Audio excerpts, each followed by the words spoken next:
thank you so much once again for joining me in Get Fit, Get Focus.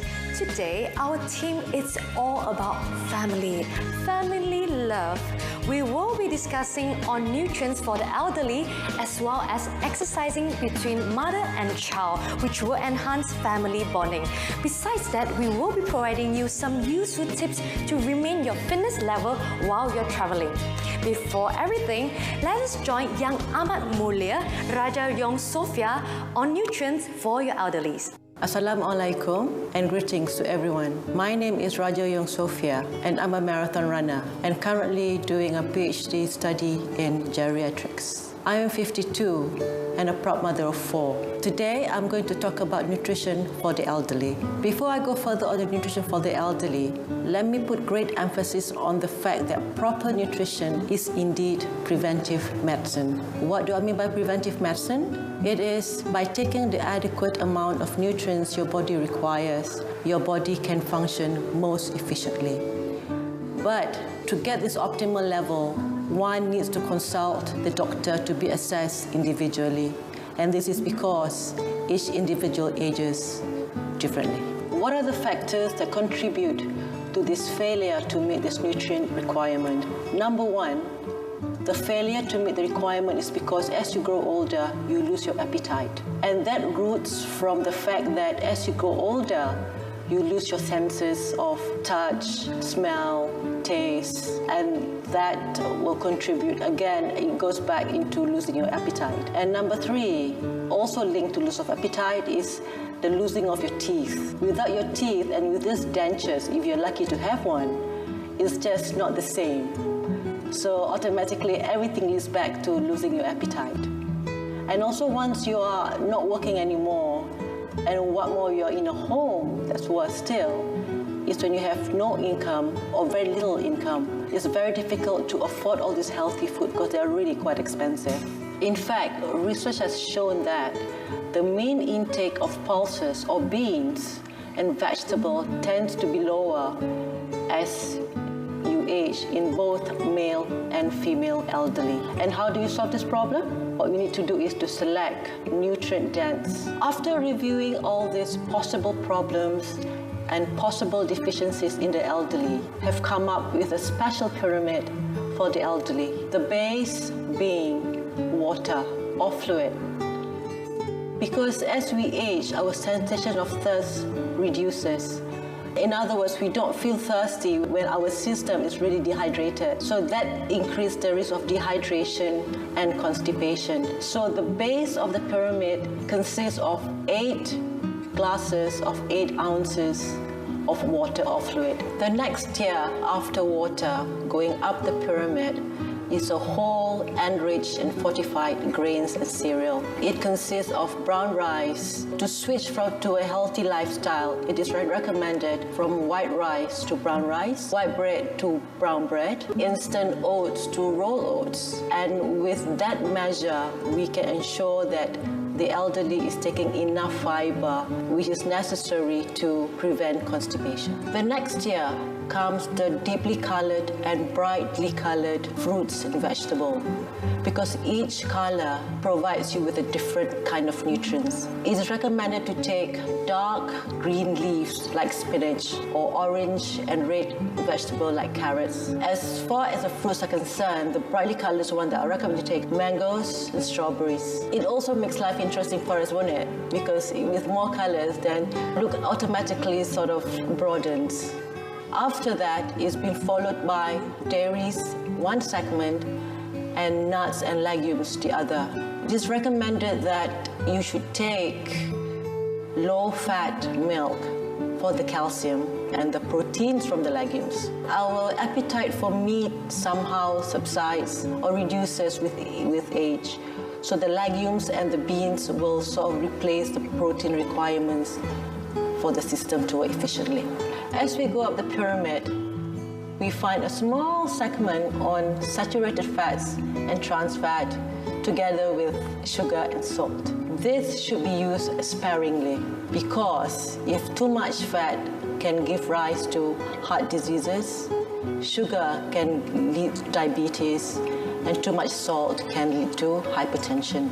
Now we come to the tip of the pyramid, which is a supplement, and that comprises of B12 supplement and calcium supplement. Because of the loss of appetite leading to malnutrition, inadequate nutrients really, they need the supplements to complement whatever that is missing in the system. So the take-home message today is eat healthily to make sure your body functions efficiently to enhance your quality of life. Taking care of our elderly is everyone's responsibility. Having a better understanding with regards on nutrients for the elderly, this makes our life easier. For parents out there, do you know that while you're taking care of your child, you and your child could work out together? You want to know more? Stay tuned to our next segment with regards to mother and child exercises.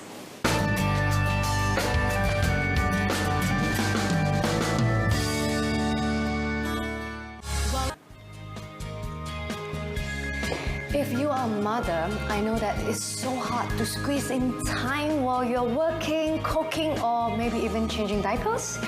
But thanks to the mother and child's exercise, do you know that while you're taking care of your children, you could actually do exercise and work out together? So let us welcome Adeline with her son, who will be demonstrating some mother and child exercises. Hello mummies, I'm Adeline and this is my son Zafran. Today we are going to show you some exercises that you can do at home with your child. If you are a health conscious person, this program may be beneficial to you. As you know, regular exercise will make your body healthier, fitter and stronger. And this may be the solution to your problem of not having time to exercise at home. And in addition, you can do positive activity with your child, and plus you can exercise as well. How great is that? The first exercise that I'm going to show you is squat.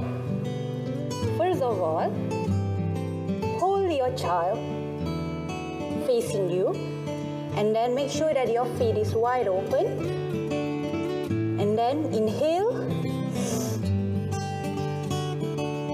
while imagining yourself sitting on an imaginary chair, and then exhale. You can do this for 3 sets and aim for 10 repetitions. 1, 2. You can kiss your son or your daughter while doing the exercise as well. 4.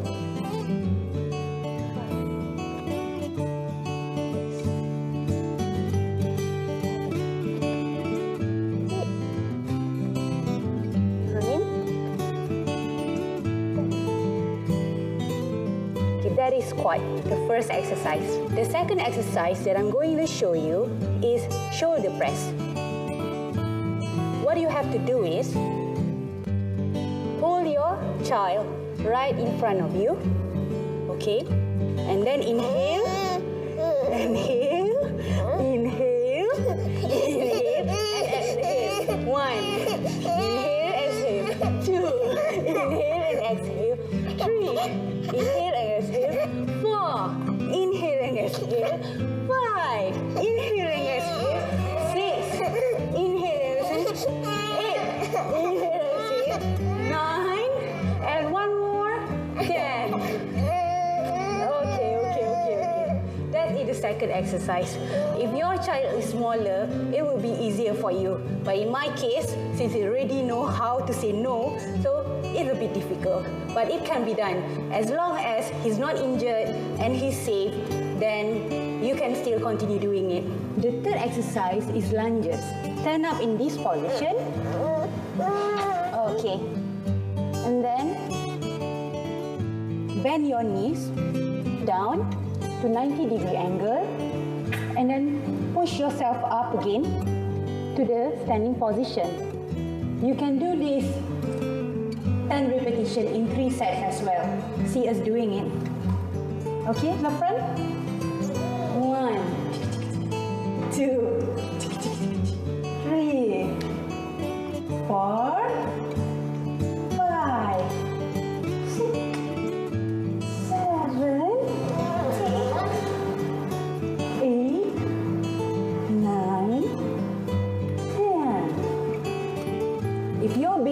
bigger, you really need to adjust the strength of your core. If you lose it, you will be like me just now, losing my control. Okay, now I'm going to go for the fourth exercise, which is a baby bench press. So for this exercise, I would need you to lay down on the mat with your baby. If your baby is happy, it's a good sign. Alright, for baby bench press, put your child on top of your chest with your hands straight, and then slowly bring him down. Come on, baby. And then up, and then down. Hey, come on. And then up, and then down. Up and down. Up and down. You can do it 10 times in 3 sets as well. Up and down. Up and down. Up and down. Okay. This is going to be the fifth exercise, which is the knee raise. Okay, what you have to do is that you need to put your child on top of your tummy, and then you slightly bend your knee, and then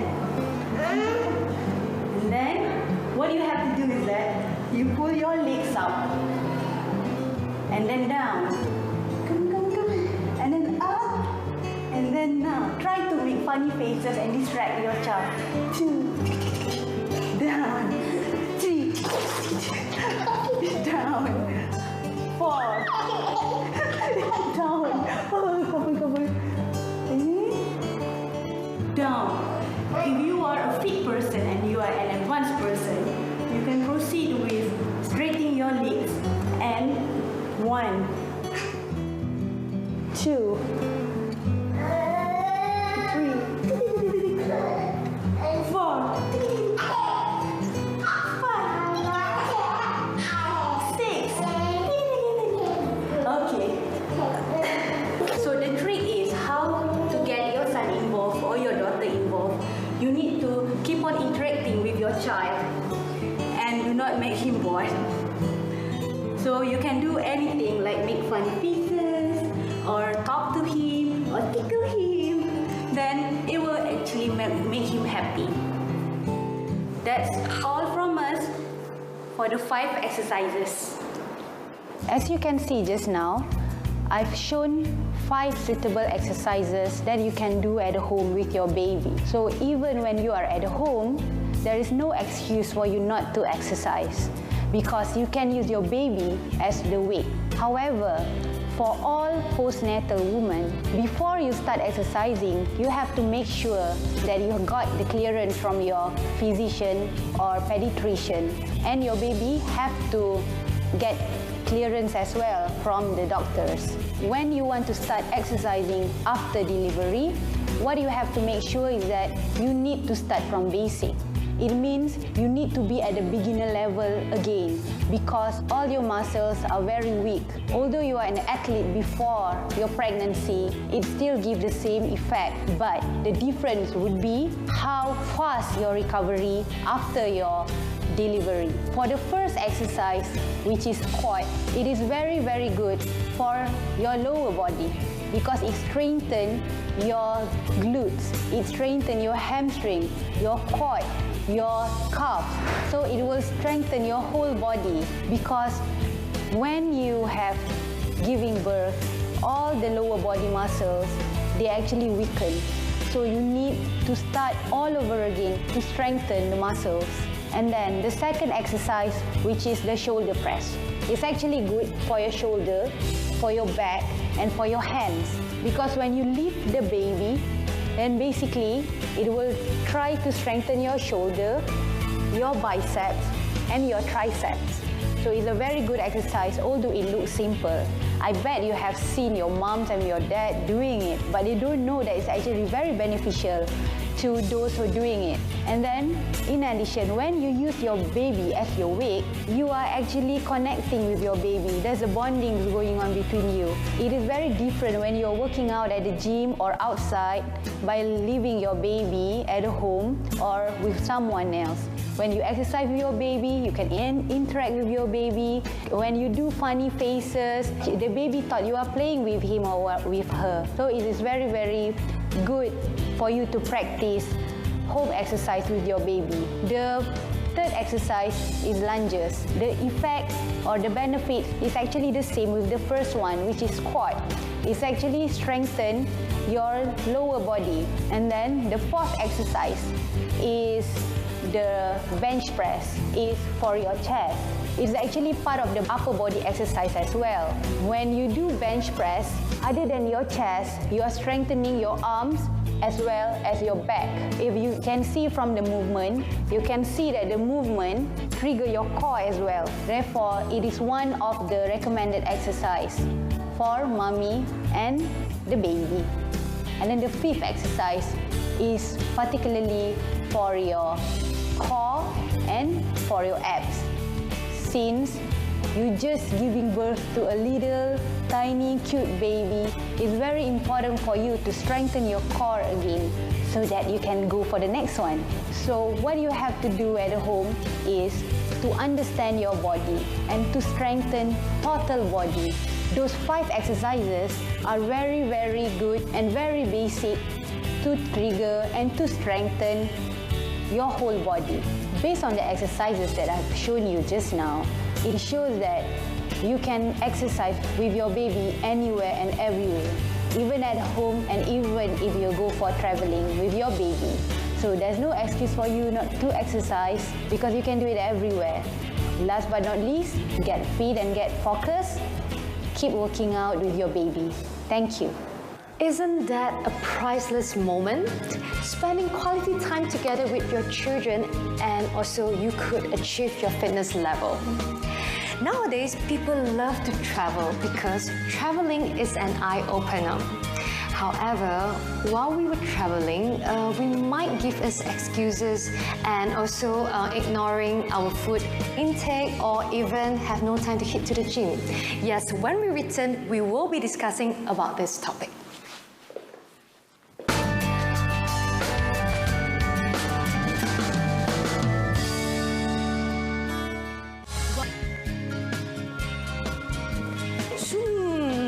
Yes, traveling is such a fun thing.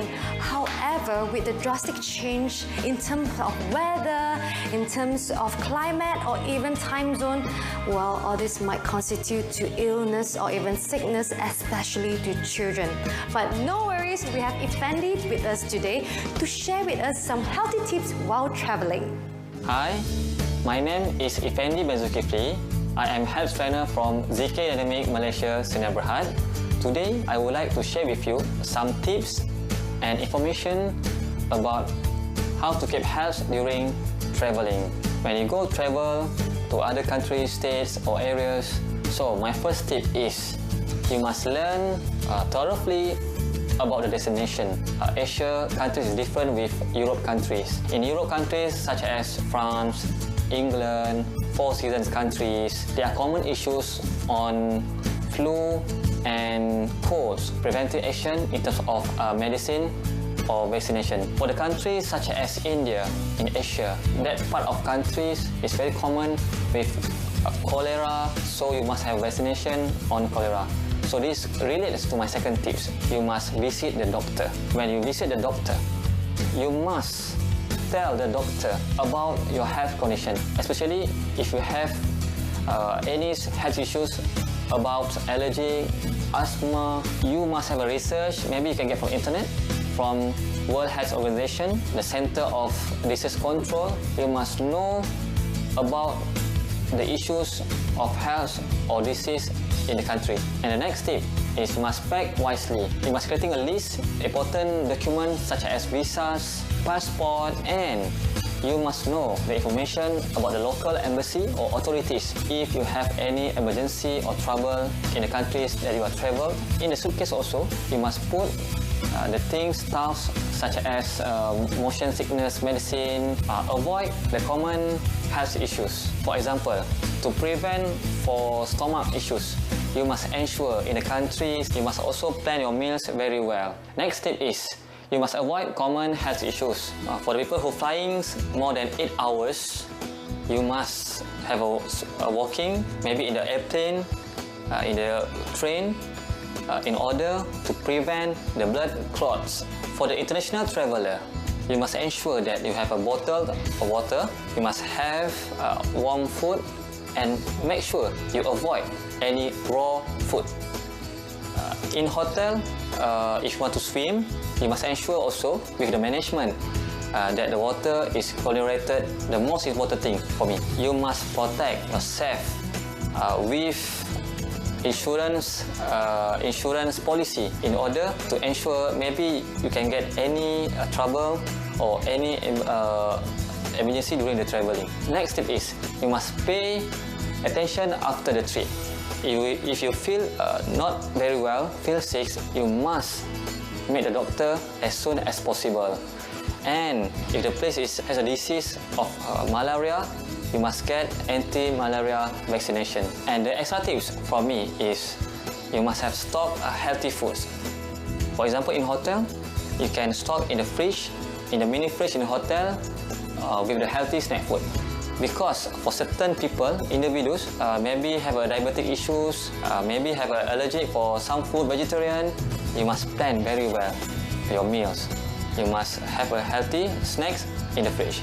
You can pack small workout tools with rubber resistance and skipping rope. You can exercise in the hotel room, and also you can bring VCDs on exercise. If the hotel don't have any gym, you can exercise in the room. Use your laptop and put VCDs on exercise training. That's all about my tips on how to get health during traveling.